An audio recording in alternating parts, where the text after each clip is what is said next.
Hello everyone, आप सभी का रोदन नर्सिंग एक्सप्रेस के लर्निंग प्लेटफॉर्म पर हार्दिक स्वागत और अभिनंदन है। आशा करता हूँ कि आप सभी लोग अच्छे होंगे। आज हमारा इंपॉर्टेंट टॉपिक सीपीआर होगा, यानी कि कार्डियोपल्मोनरी रिसस्टिटेशन, जो कि एक महत्वपूर्ण टॉपिक है। किसी भी ऐसे व्यक्ति जो अनकॉन्शियस है, यानी कि बेहोश है और जिसमें किसी भी प्रकार का कोई पल्स नहीं चल रहा है, तो ऐसे पेशेंट में हम WHO के जो गाइडलाइंस हमें दी गई हैं उसके अकॉर्डिंग सीपीआर को कैसे परफॉर्म करेंगे, तो आज हम वो इस वीडियो में देखेंगे। ये जो वीडियो है एक मेडिकल प्रोफेशनल और ऐसे व्यक्ति जिनका मेडिकल से कोई भी लेना देना नहीं है उसके लिए भी ये वीडियो इंपॉर्टेंट है। तो वीडियो के लास्ट तक जरूर उसको देखें और समझें कि किस प्रकार हम सीपीआर को परफॉर्म करके किसी व्यक्ति की जान बचा सकते हैं। यदि वीडियो आपको अच्छा लगे तो उसे लाइक जरूर करें और चैनल को सब्सक्राइब कर नोटिफिकेशन बेल दबा लें ताकि कोई भी इंपॉर्टेंट वीडियो मिस ना हो। तो चलिए देखते हैं WHO की गाइडलाइंस के अकॉर्डिंग कैसे जो है तो सीपीआर का परफॉर्म करें। पल्मोनरी रिसस्टिटेशन क्या बोलते हैं? रिसस्टिटेशन का मतलब क्या होता है? किसी चीज को दोबारा जीवित, ठीक, और ये सीपीआर। तो सीपीआर में टोटल कितनी बार कंप्रेशन लिया जाता है? जो रेशियो है बेटा याद रखना, यहाँ पे 30:2, यानी कि 30 बार जो है कंप्रेशन दोगे।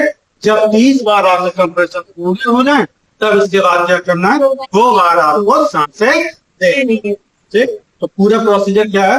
DRS ABCD के अकॉर्डिंग हम करते हैं। डी का मतलब क्या? सबसे पहला डेंजर से मतलब यह है कि हम ये देखते हैं कि हम और पेशेंट क्या दोनों सुरक्षित हैं। कहीं ऐसा लग नहीं है कहीं बिजली का तार पड़ा हो, ठीक है, या कहीं पे कुछ जो है कहीं आग हो, ठीक है। तो जो भी खतरा है तो उस खतरे से सबसे पहले अपनी देन इसके बाद जो है पेशेंट को सुरक्षित कर। तो डी का मतलब समझ आ गया? अच्छा, आज का मतलब बेटा क्या होता है? रिस्पॉन्स, यानी कि हम ये चेक करेंगे कि पेशेंट हमारा रिस्पॉन्स दे रहा है कि नहीं दे रहा। तो उसके लिए हम क्या करेंगे? इसलिए शोल्डर्स को आप बोलोगे क्या आप मेरी आवाज सुन रहे हैं या आप मेरी आवाज सुन रहे हैं? अगर पेशेंट जवाब नहीं दे रहा है तो इसका मतलब क्या है? अनकॉन्शियस, ठीक है। अगर दूसरी कंडीशन है तभी आप चेक कर सकते हो। कैसे रिस्पॉन्स चेक करोगे? तो याद रखिएगा, जो जॉ रीजन होता है, जॉ के नीचे, ठीक है ना, 2 उंगली से जो कैरोटिड पल्स है, इस पर हम क्या करेंगे? अपनी दोनों उंगली रख लेंगे। अगर ये पल्सेट कर रहा है, पल्सेट कर रहा है, ठीक है, तो क्या है? पेशेंट हमारा होश में। अदरवाइज अगर नहीं कर रहा है तो क्या हम बोलेंगे? पेशेंट जो है अनकंट्रोल। चलो, तो इस प्रकार जो हम लोग रिस्पॉन्स चेक करते हैं। तो क्लियर हो गया। एस का मतलब क्या है यहाँ पे? सेंड फॉर हेल्प, यानी कि अगर आपके पास कोई बंदा है, ठीक है, नहीं है, तो सबसे पहले आपका ये पॉइंट बनेगा कि आप 108 को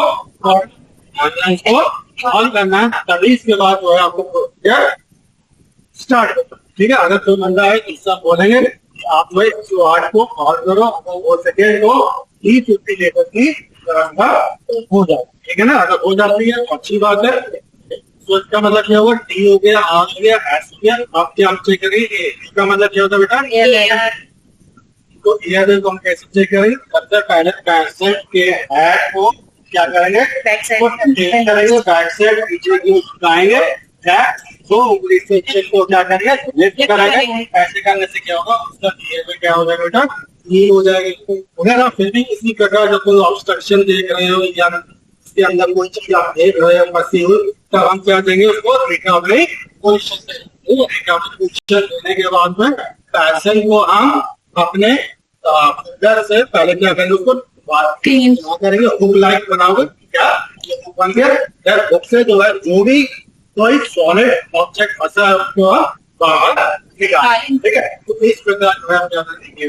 वो करेंगे, ठीक। अब क्या आता है? बिफोर वॉल, ठीक है, यानी कि ब्रीथिंग। ब्रीथिंग कैसे चेक करोगे? हमारे पेशेंट को सांस ले रहा है कि नहीं ले रहा? पहले तो आपको केवल याद रखना 10 सेकंड तक आप उसके सांसों को देखोगे। कैसे लेगा? पहले तो हम नॉर्मली चेस्ट को देखेंगे। अगर चेस्ट जो है अप एंड डाउन हो रहा है, दे रहा है।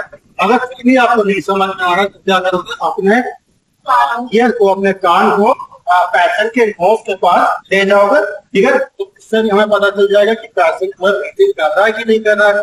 नहीं कर रहा तो उसके बाद क्या हमारा हो गया? सी फॉर सीपीआर। तुरंत जो है हम लोग सीपीआर यहाँ पे परफॉर्म करेंगे, स्टार्ट कर। कैसे करोगे?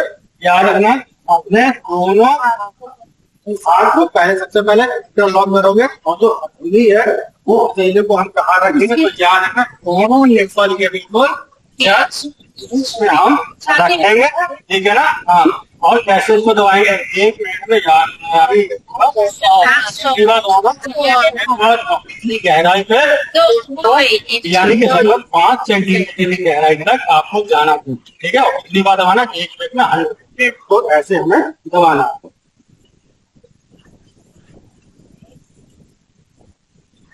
जो हमारे एक बार 10 CPR हो जाएगा, एक बार जिसको क्या 1 CPR आपका एक ही कंप्लीट हो जाएगा, एक कंप्रेशन कंप्लीट।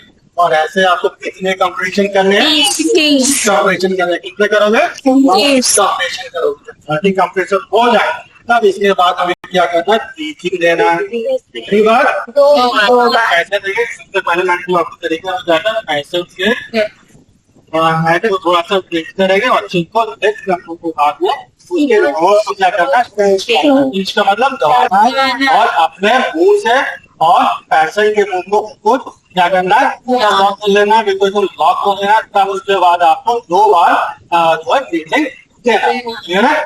इस प्रकार आपने देखा 30 पूरा कंप्लीट एक हमारा CPR परफॉर्म हो गया, ठीक है। याद रखना अगर आप हॉस्पिटल में तो कोई दिक्कत नहीं है, तो आपको वहां पे बेड देखने को मिल जाएगा। और इसको हम देते कैसे हैं, अगर आप हॉस्पिटल में तो आपको ये मिल जाएगा वहां पे, ठीक है। तो याद रखिएगा सबसे पहले जो पेशेंट आप ये वाले जो क्वेश्चन देख रहे हैं, ठीक है। तो सबसे पहले आप क्या करेंगे, पेशेंट को 2 हाथ रखेंगे, ठीक है। गैस को क्या करें, इसको हम ऐसे नहीं रखना, ठीक है ना। तो आपके साथ जो बैग है, बैग को रखोगे, ठीक है। रखने के बाद क्या करेंगे, CNT टेक्निक का यूज करना। इसका मतलब क्या है, इसके होल्ड करना है, ठीक। और जो हम आ रहेंगे आपके के बाद में इसको लॉक करके हम 2 बार जो है ब्रीथिंग देंगे और इसके चेस्ट को पैसेंट की तरफ देखना है, चेस्ट जो है अप डाउन हो रही है, ठीक है ना। ये बेड से हम इसे ब्रीथिंग